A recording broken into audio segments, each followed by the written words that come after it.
Hey guys, what is up? Super K-Man Rocks here, and we are here for my LPL Spring Split Playoffs overview and analysis video for round number 1, upper bracket round number 1, to be a bit more specific, but it's finally playoff time here in the LPL. We finally get to go over the matches that really matter. Everything's been leading up to this, from the beginning of Split 1 all the way to now. Of course, we've covered every single game that's happened in the LPL so far this year. You can check out any of that up in the iCard. The LPL playlist is going to be available if you want to go all the way back and check everything out. But today we're going to be going over the round 1 matchups that happened at the beginning of the Spring Split playoffs. Everything's pretty balanced in terms of how this format has broken down. 8 teams have made it in, and all 8 of them basically start from the same position. Of course, some of them with tougher matchups than others, but I'm excited. Hope you guys are as well. If you are, let me know down in the comment section below. What were you expecting out of these 4 series, and did they live up to your expectations? Were there any surprises? Were you shocked by any of the outcomes? Of course, I'm going to go over what my expectations were for all of these series, but I'm always curious to know where you guys ended up landing. But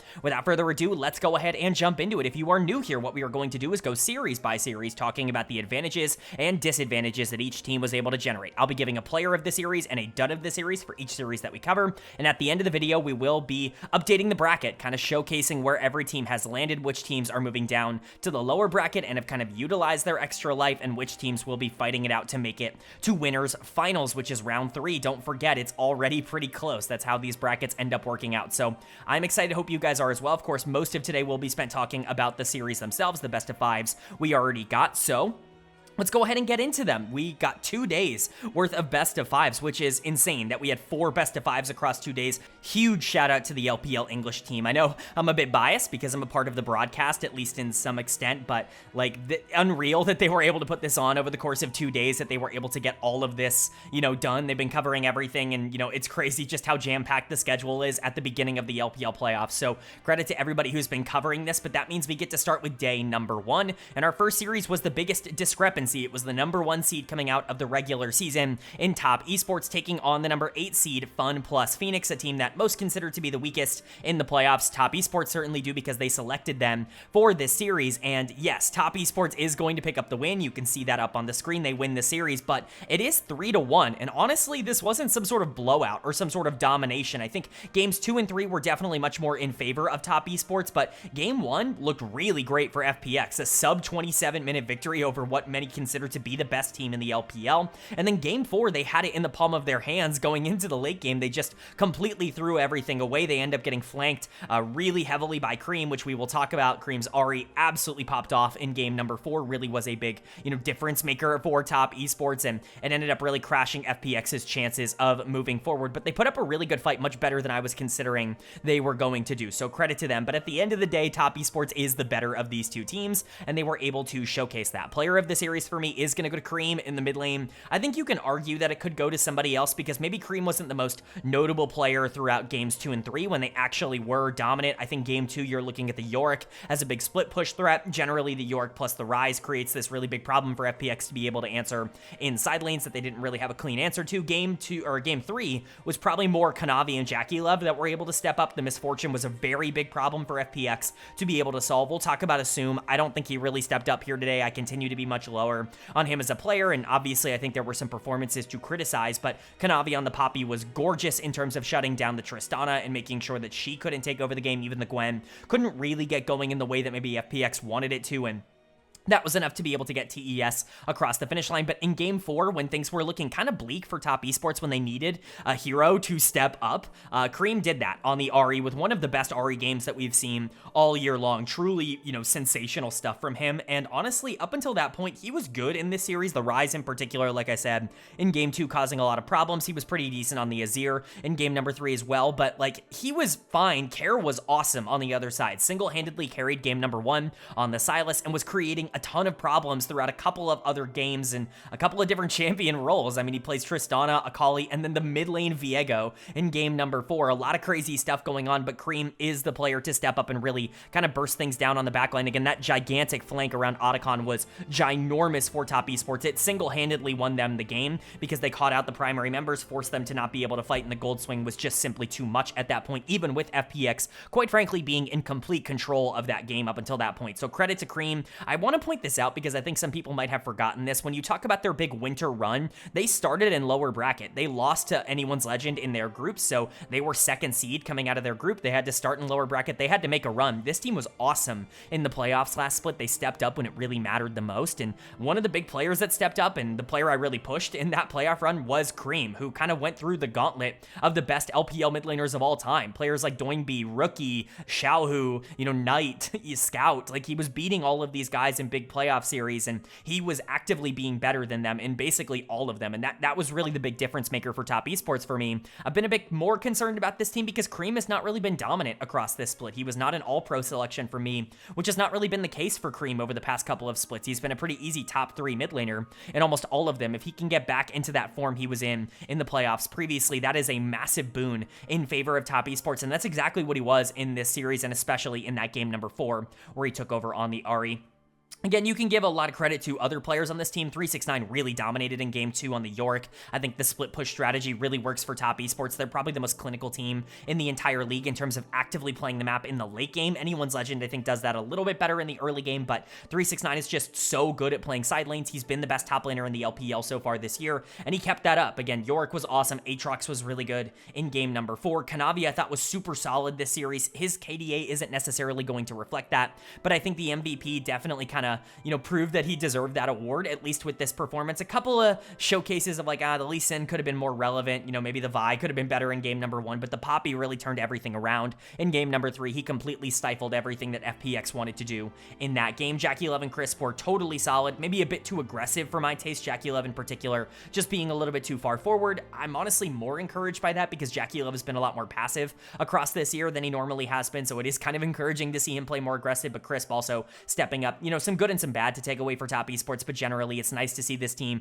even if it was a bit more contentious than we expected, come out here and win. I predicted this series to be 3-1. I didn't think Top Esports was clean enough to be able to win 3-0, and that's exactly what ended up happening. And then for FPX, congrats on being able to take game number 1. That's a pretty big accomplishment against what is pretty much the de facto number 1 team in the LPL right now, number 1 seed, just, the defending champions, came off of, winning the entire league last split, so you kind of feel good about, taking game 1 when you're considered the worst team in the playoffs, and I think that's a good sign. The problem is you didn't really have a ton of fight outside of that. I'm going to talk about the positives first and then kind of transition more into the negatives. Let's talk about Care in the mid lane, who had another really good series. I've talked about this a lot on the channel. Care is kind of a very sneaky, like, super clutch player. I don't know if he gets talked about like that in the same way that some of these other, like, Zeka-esque type clutch players get talked about, but this guy's not very good at all in the regular season. Not to say he's awful. He's just like the definition of a league average mid laner, someone around like the 8 to 10 rank in terms of mid laners at any point in time. He's going to have some good games. He's going to have some bad games.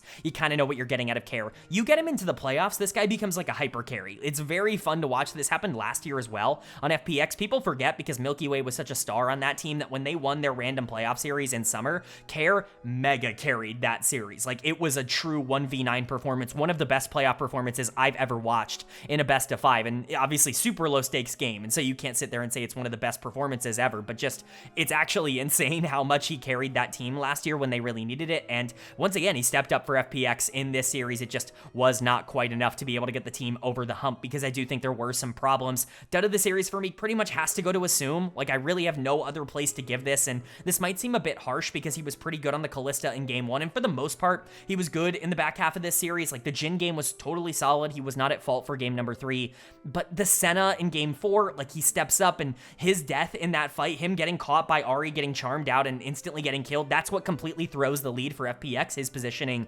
actively straight up loses them that game and, gets them into the lower bracket. If it was just that one play and he was great throughout the rest of the series, I would probably still consider him for Dead of the series, but I maybe wouldn't go with him for it. He also had a miserable game 2 on Corki, a champion where you really need to step up, and that was a game that was kind of winnable with where Care was on the Akali and, having something like a Jax in the side lane. Like, this was winnable overall for FPX, and I just don't think Assume stepped up here today. Maybe it's confirmation bias, call it whatever you want. I'm not a fan of Assume. I don't think he's a top tier 80 carry. I don't think he's somebody that you can really push forward and try to get into top 5 or top 6 with. I just don't think he's good enough to be able to make that happen, and I think this series, again, kind of confirmed that for me. Jway also just a little bit too eager at times, especially when he's on things like, Rel. Like, I love the big aggressive engages. He's a playmaker at heart, and that's why he was an all-pro for me, but a lot of those engages didn't end up working out. I think Shadow was out jungled here. Going for the Diana in game 4 is just a little bit too risky, in my opinion, and you really paid the price when you couldn't team fight down the stretch in that game. Sheer was fine. Kara was awesome, like we said, but FPX just didn't have the firepower to be able to overcome this, and top Esports was just a little bit too good. Cream stepped up when it really mattered the most, and this team's moving on to round number 2. It's not always going to be the cleanest when it comes to TES, but they always get the job done domestically. Then moving on to our second series of day number 1, and this was the series I was honestly most excited for in round 1. Just in general, I thought that, I was always talking about a top 5 in the LPL, 5 good teams and everybody else kind of fighting it out for other spots. Well, this was the only matchup between 2 of those top 5 teams, and if you know anything about the LPL, if you build up a matchup, it's going to be a blowout. It was the number 4 seeded Bilibili Gaming taking on the number 5 seeded Invictus Gaming. And Bilibili Gaming absolutely obliterates IG in this series. It was not close. None of these games were really even a little bit back and forth. This was all just super dominant stuff coming in from BLG. Really, the only game you could even make an argument for is potentially game 2. I mean, there were times in game 3 because the Shy was pretty fed on Jason. Really, the only reason IG were in game 2 is because Bin just AFK'd his runes and took some random shit on Yorick, and it didn't end up working out. Even then, the rest of this team was so mega fed. On had a ridiculous series. I have never seen a support smurf on another support quite like On was able to do into Mako, especially 2 players as high a quality and as known and as reputable as On and Mako are. For there to be such a discrepancy between them in this series, we'll obviously talk about, but there were a lot of things that went right for BLG and a lot of things that went wrong for Invictus Gaming. So obviously, we'll go ahead and talk about it. It might not be quite as long as the other series, though, because honestly, not a ton in terms of gameplay to actually delve into here. This was just great stuff by BLG and horrid execution coming in from Invictus in terms of understanding what they wanted to do, what they drafted for, and actually going out on the Rift and being able to play it out. So, again, let's get into it. Player of the series is obviously going to On. I don't think there's any consideration for anybody else across these 3 games. That's how good he was in the support position. Obviously, game 1 on the Nico, take it or leave it. It was pretty good. There were a lot of good performances, but Bin was really the standout in that first game on Mbessa. That might be the single best game of the entire series, but, On still pretty good there, but games 2 and 3, he completely ran those. The Rel was incredible in game number 2, completely disrupted everything that Invictus actually wanted to do in terms of playing out their comp in the mid game, and just blew open the entire game, allowed Elk and Knight to really just be able to take over in these fights on Ezreal and Sylas, and just made things a lot easier. And then the Rakan was gorgeous in game number 3 from him. I think people forget On was at one point considered a Rakan like one trick in the LPL like 3 or 4 years ago. Like, people were really pointing in the direction of that being his primary champion, the only one he played at a ridiculously high level. Obviously, he's moved much beyond that at this point. That and Nautilus were always considered his 2 good picks, but he has still been able to play that at a pretty high level. I think the Blitzcrank definitely deserves to be up there for him, but Rakan might still be his best champion. That's how well he played it here. And again, he embarrassed Mako in terms of how he played on the other side of this matchup. That should not be a surprise to anybody who's watched Invictus across this year. Mako has been borderline unplayable at times for this team, and we'll talk about that as we continue to move forward. But really, the point to take away here is that On has very much been back ever since Wei left. He was the player that I think suffered the most from having to play with Wei in the jungle. No offense to Wei, I don't think he's the worst player of all time, but in terms of conflicting and, not synergistic play styles, like Wei and On might be the poster children for, 2 play styles that do not work together. Wei wanting to be a little bit safer and a little bit slower in terms of his execution, and On just wanting to fight everything all the time. Now that this team is fighting all the time again, On has all of a sudden been unlocked again, and he's been a lot better. I also want to give a huge shout out to Bin. He's the other player that I really considered for player of the series. That game 1 on the Mbessa was just absolutely gorgeous, and he still was incredible in game number 3 on the Renekton. Bin is back. Like, we kind of knew this was going to happen. He had already been getting better down the stretch of the regular season. He had played much better down the last 3 or so weeks ever since Beishuan came in and BLG basically got completely reinvigorated. I talked about that towards the end of the regular season, that the reputation that Bin had been garnering as being very weak in side lanes had been pretty much erased by the end of the regular season, but we always know that Bin is a pretty high profile playoff performer in the LPL. That very much seems like it's, moving back over here in 2025. He stepped up in this series quite a lot, and that's with the Shy being Invictus's best player by a large margin on the other side, which we will get into Of course, Knight and Beishuan were solid. Knight's arguably been the best player in the LPL for the last, like, month and a half. In fact, I don't even think it's arguable. He certainly has been the best player in the LPL for a month and a half when he's a player that's taking more of a backseat approach in a series like this. That's a big deal. Beishuan has been the perfect facilitator for everything else that BLG want to do, and Elk was also spectacular. Somebody had to take advantage of On, you know, having these perfect engages in so many of these circumstances, and Elk was often the one who was tasked with doing so. Overall, just really great stuff coming in from BLG. No complaints. This was a dominant series, and they lived up to the hype as the team I predicted to win the LPL in this one. And then for Invictus on the other side, poor the Shy, like, and it's crazy for me to say that because I'm such a hater, quite frankly, of the Shy, or at least I just don't think the consistency has ever been there. I don't think he's been all that good this year. He tried in this series. He certainly tried in game 3 on the Jace where he was super fed in that one. There just is nothing to do for him in terms of how this game ends up going. This team has no idea how to play side lanes and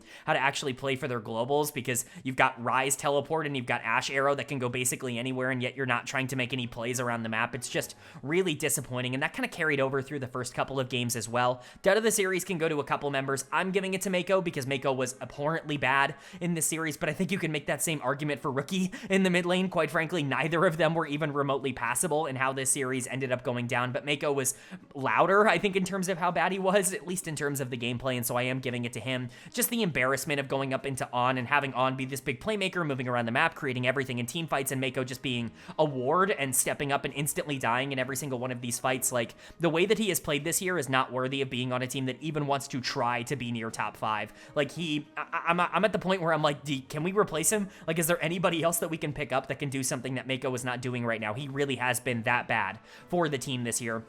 But again, it wasn't just him. Rookie was horrific in this series, just got completely run over, not only in lane by Knight, but he was late to every single fight. And I don't know how that's possible. You're playing things like Ryze and Orianna and Annie that should be around the team basically all the time, or if you're not, like with Ryze where you're split pushing, you can get to any single fight because you're ideally bringing teleport and also you have Ryze ultimate, but like, how are you late to every single exchange that ends up happening throughout this series? It's completely unacceptable from Rookie. Jeje got blasted in terms of the jungle matchup, specifically on the Pantheon in game 1. If you want to give him dead of the series just because he played that Pantheon game, I think it's totally valid, totally up to you. That Pantheon game was the worst game of the entire series, and it was not particularly close. Gala was okay, like he was all right, especially in game 2 on the Senna, but he was horrific on the Ashe in game 3 when they really needed him the most, and that's the game where you got to step up. And then the Shy was the good performer on Invictus, and that's not enough. BLG is too good of a team for you to have one player stepping up and everybody else underperforming, and for you to still be able to win. They got blasted off the map, and they have to go down to the lower bracket now. You know, a lower bracket run is not out of the realm of possibility for a team like Invictus, but they're going to have to go through it because BLG was simply too good here today. And honestly, all they did here was prove that I kind of know what I'm talking about when I say that they're the best team in the LPL, because I really do believe that they are at the current moment. I know they may be the number 4 seed, but they're going to get the chance to prove that in round number 2 going up against Top Esports, and I, for one, cannot wait to see what the outcome of that series will be.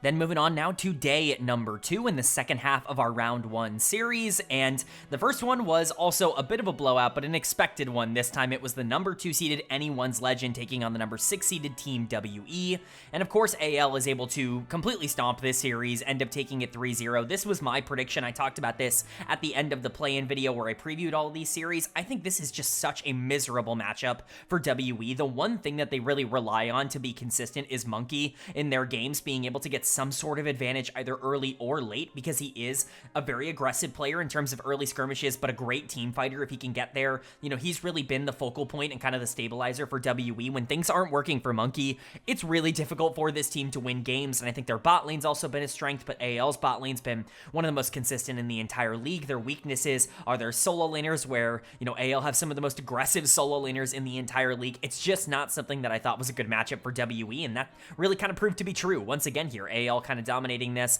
Also, just as a reminder, if you guys forgot, the reason this is a 2 versus 6 matchup instead of a 2 versus 7 matchup in round number 1 is because AL got to choose their opponent. Everybody got to choose their opponent. Top Esports chose FunPlus Phoenix, and then instead of choosing Weibo, Anyone's Legend ended up choosing Team WE. That was the right call. I said it at the time. WE is the 7th best team in the league. Weibo is better than WE. It made a lot of sense. Even matchup-wise, it doesn't really make sense to go into Weibo Gaming. It makes a lot more sense to go into a team like WE, where if you take Monkey off of his game, it's really difficult for them to be able to win. But For anyone's legend, it's just them continuing a lot of what they've already shown this year, a lot of what they've shown in a positive way throughout both this split and in winter in the playoffs. So happy to see that for them. Player of the series for me is going to go to Hope in the bot lane. I think the biggest gap for me in terms of how this series ended up going was bot lane. I think you could make the argument it was in the jungle because Tarzan really just was that good and Monkey was really not good at all. But bot lane was exponentially better for AL. Like WE's bot lane was pretty horrible, and we'll kind of get into that. Taeyun had a couple of moments where it's like,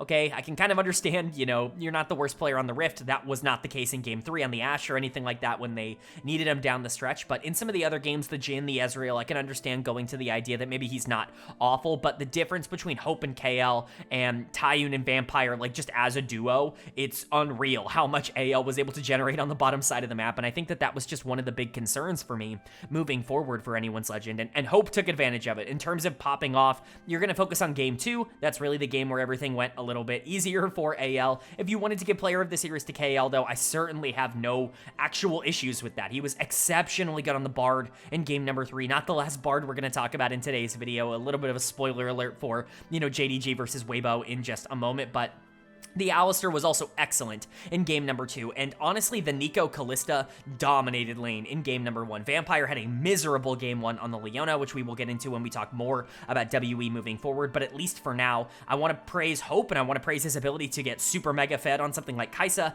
in game number 2, and still be very useful. Dominate lane on the Kalista in game 1 like you're supposed to, and generally just be great, even without resources, in game number 3 on the Misfortune. Just everything kind of coming up, you know, golden for anyone's legend, and just looking really solid. Again, KL is probably the other player that I would consider for player of the series, but you could theoretically throw it to a couple of different areas. Shanks was really good in this series, specifically in game 1 and game 3 on the Annie and the LeBlanc. Really happy to see that LeBlanc is continuing to get more play. This is a champion that I think is a little bit underplayed in the meta right now. I think her damage is a little bit too low, but if you can get her snowballing, like if you get a couple of kills in the early game and she blows somebody up on the backline, that's still super valuable. I know people don't love just like the pure assassin gameplay coming out of the mid lane right now with where the meta is at, but it's still a valuable style. Flandra also continuing to look awesome on Yorick, on Sion, on Nidalee, whatever, man. Flandra's been great throughout 2025, and he continued that here. I'm talking about Tarzan last, which is always a really good sign in terms of how AL has ended up going. Just generally really great stuff coming in from this team. They're one of the most consistent in the entire league. I still have my concerns with whether or not they're going to be able to take down teams like Bilibili Gaming and Top Esports, these teams with ridiculous top-end talent, players like Knight, players like Kanavi, super regularly, but they definitely have the ability to do so. They're just so much more than the sum of their parts, and usually when I say that, it's a team that's not mechanically talented. This is a team with Flandra and Tarzan and Shanks and Hope and Kale. Like, you're looking at some of the best players in their role in the world, and they're more than the sum of their parts, which is already such a big cheat code. And then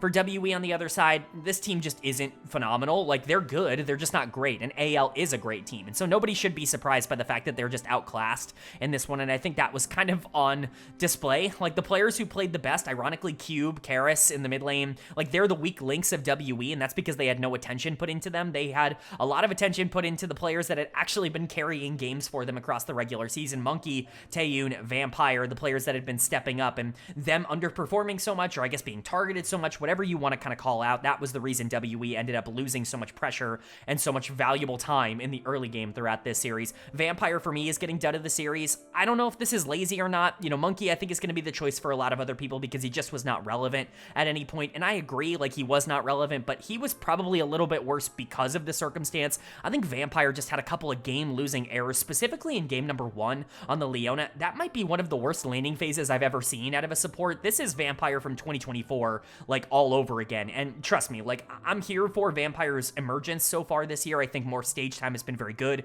for a player who was very inexperienced playing professional League of Legends up until this point, but he is not perfect. His bad games are still very, very bad, and Taeyun couldn't do anything this series because of that. Not to say that Taeyun didn't get completely outplayed by Hope on the other side. He absolutely did, but he did not have the resources that Hope had on the other side.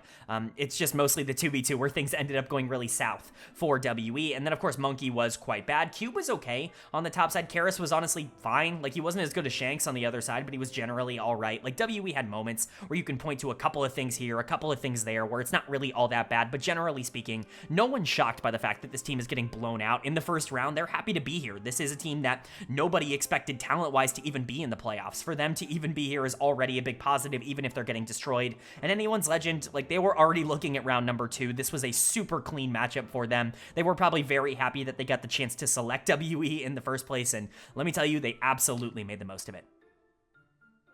But that's going to bring us to our final round 1 matchup here, and this is the upset. This is the one we've really been looking forward to talking about and just overall kind of covering here. It was the number 3 seeded JD Gaming taking on the number 7 seeded Weibo Gaming, and Weibo is able to pull off the 3-2 series victory, and I don't want to take a victory lap here because I predicted JD Gaming. I predicted them 3-2. I thought that the series was going to go the distance, and I was right about that front, but I did not predict Weibo to win, and so I can't fully take the victory lap that I kind of want to take about this series, but man, did I see this one coming, and I really talked about it on the channel. This should have been predictable. We should have known that this was the direction that this series was going to go in, because this is just how things go. JDG had looked incredible down the stretch of the regular season. This had been a team that had looked pretty inconsistent, all things considered, leading in to the final stretch of the regular season when everybody started leveling up down the stretch, but then they figured it out. Alla started playing better. Missing was not as much of a problem. Shun and Pays were some of the best players in their role, if not the best players in their role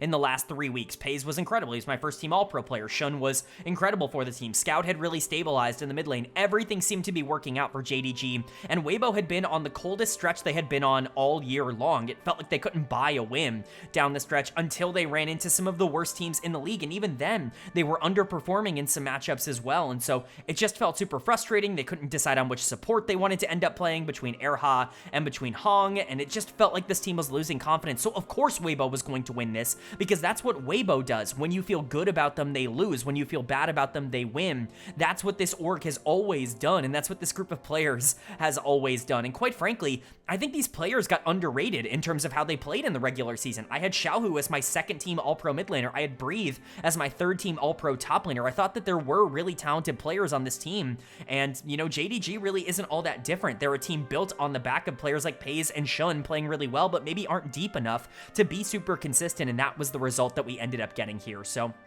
we'll go ahead and talk about it. First thing I want to point out, there is a bit of controversy surrounding this series because Pays ends up locking in the Mel in game number 4 to play that in the bot lane. Apparently that is a misclick. That was not the intended lock-in. It was supposed to be Galio for the team. I don't know the entire specifics of the situation, but if that's the case and we did not get a do-over from TA, like, that's crazy. I wouldn't have expected that to ever be the case. Like, I would think that in the playoffs of all times, first of all, you've got to be particularly consistent in terms of your lock-ins, but even outside of that, just like making sure that if you're an admin kind of running a referee running these games, that maybe you allow a little bit more leniency in terms of these picks because it's the playoffs and you don't want to see players playing stuff they didn't want to play. But if that was the case, if Mel was like an unfortunate lock-in they weren't looking for and they lost that game because of it, that really sucks, and that certainly is a bit frustrating to kind of talk about, but that's the reality of the situation. So that's the controversy piece of this out of the way. Let's get into the good part, which is Erha, who's going to get my player of the series. Supports were really on display in round number 1 here, and I think that's a really good sign for the LPL, whether it was on, whether it was KL in the previous series, or whether it was Erha here. Like, support play was really on display in round number 1, top tier support play, and I don't know if we got a better support game than his Bard in game number 5. He's getting player of the series almost entirely for this Bard game that he completely took over. Not to say that he wasn't super relevant on set support in game number 4. He also was really good in that game, but I think those two are really defining the narrative surrounding Erha throughout this series, and, you know, I'll kind of take the L on this one because I was one of the people that was really pushing for Hong, and I know that people weren't exactly excited to hear that. Hong is pretty despised by the community at this point in terms of just how things have gone because he's been so bad so far in 2025, but I like to remind people that every support that's played for Weibo Gaming has looked their worst on this team, whether it was on, whether it was Crisp, whether it's Hong right now. You know, all of these players have looked great outside of the Weibo organization and have looked really bad inside of the Weibo organization. You know, exceptions with On and Crisp where I think they were just undervalued generally by the community because their bad games got overrated, but like, I think the same thing you could say about Hong, right? Like, even if he has been quite bad, but Erha stepped up here today and proved, no, absolutely, I should be the starting support and I'm the guy who can get you to top 4, which is what you're looking for because he did step up and he was the best player on the Rift in a series he really needed to be good in. We'll talk about missing on the other side, but the reason I compared these two teams is because the inconsistency kind of spreads through both of them. JDG is really a two-man army between Pays and Shun, and as much as that's been able to push them forward because those two players are exceptionally good, when you have players like Missing and Ala, who we'll talk about, that are just getting super outplayed in a lot of their instances, that is a massive issue, and Erha took advantage of that in the support case. The other players to shout out, the middle of the map here, Tien and Xiaohu were unreal good in the team fights, and that's really what I want to point out for Weibo. I think that their side laning can sometimes get a bit inconsistent in terms of how they want to play, mostly because I just don't think they can commit quite as much as other teams can. Like, they just don't feel comfortable doing so because Xiaohu wants to team fight. He wants to 5v5 all the time. That's always been the case for every team he's played on. But when they do get into those 5v5s and when they do feel comfortable and they're not down 5k gold like Xiaohu sometimes is, it looks so gorgeous. His game 5 on the Aurora was unbelievably good. Like, the way he found angles in that team and those team fights at the end of game 5, you know, a lot of players in the world can't do that. There is a reason I gave him an all-pro nod, and that's because I think consistency-wise, you can look at almost every single Weibo win and point to Xiaohu in some way, shape, or form impacting that kind of success, even if you can do something similar for a lot of his losses. And then Tien was basically point and click throughout this entire series in terms of how he set things up. The Trundle in game 2 was solid. That champion is actually performing well, which I was not expecting because I don't think Trundle is particularly strong. But it's really the Wukong and the Sejuani down the stretch of the series that he's going to get shouted out for. The Sejuani was just untouchable. He was landing every single Glacial Prison as much, you know, as effortlessly as he could. I think that's the best way to put it. And his Wukong teamfight engages were also absolutely gorgeous, and that really just compounds onto the win condition. Light obviously was kind of the follow-up through a lot of the series. I think most of the time he was just more a part of the system. He was also way too far forward in some specific instances. I've really not been a fan of how Light has played his game so far in 2025. But even Breathe was better on the top side. Ala was miserable in this series, and Breathe completely outplayed him. Another take that I feel pretty good about is being like, we need to, you know, chill on the Ala hype train because I just don't think he's been all that good throughout this year. So credit to Weibo Gaming. You know, happy to see them win because I believe in them a lot more than a lot of other analysts do, and kind of feels good to be justified in that regard with this victory. But for JD Gaming on the other side, just disappointing. Like how are you the hottest team at the end of the regular season and then you turn into this? Like, how is that possible? Like, I get that there are some things that were a bit fraudulent about the end of their regular season, about their wins over BLG and their wins over anyone's Legend or any of those other teams, right? I know there's something fraudulent about those victories because, you know, Ala and Missing actually played well in those series, and that just doesn't happen all the time. But to this extent, it's just frustrating, and it wasn't all on those players, although a lot of it was on those players, which we will go ahead and talk about. Missing is the obvious choice for Dead of the Series.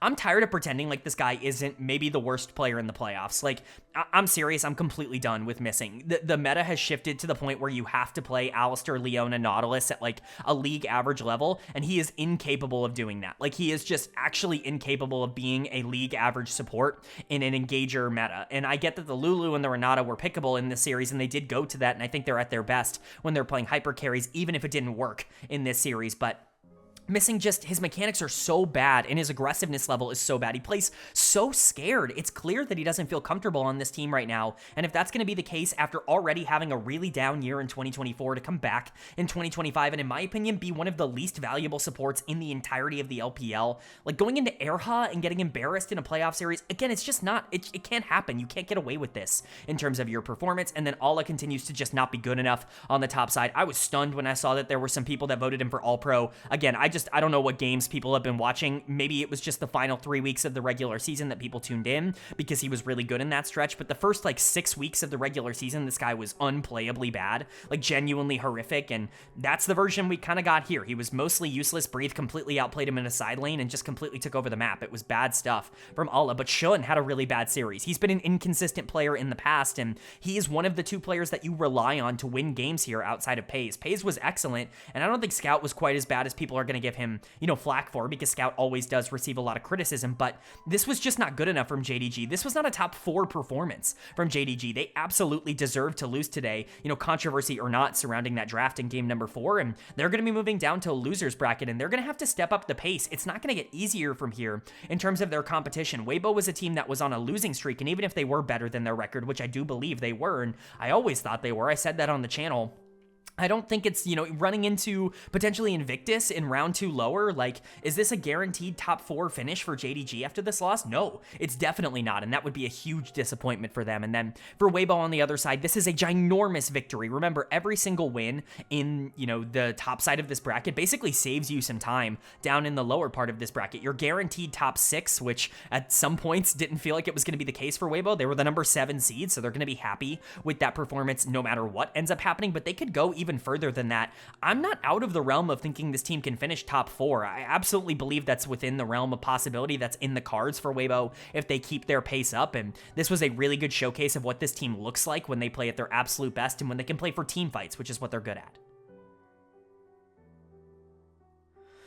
All right, but that is going to do it for my LPL Round 1 overview and analysis video here in the spring playoffs. Up on the screen, the updated bracket after round number 1, of course, Top Esports and Bilibili Gaming in that first upper bracket round 2 matchup, and Anyone's Legend and Weibo Gaming also moving on after their wins. The 4 losers from today's video go down into the lower bracket. Nobody eliminated just yet, but we're on the precipice of our first playoff elimination, so let's go ahead and preview the 4 matchups that we are going to get this upcoming couple of days. I would say weekend, but it's not the weekend, it's the middle of the week. We'll start with Top Esports versus Bilibili Gaming. To me, this is potentially a finals preview. I really do think these are the 2 best teams in the LPL right now, and they're my prediction to make the finals, but because I think Bilibili's the best team in the league, I'm going to stick to that, and I'm going to predict Bilibili 3-1 in this series. I think they're going to move on to winners finals, and I think they're going to prove that they're the best team and the team to beat right now in the LPL with their victory over Top Esports.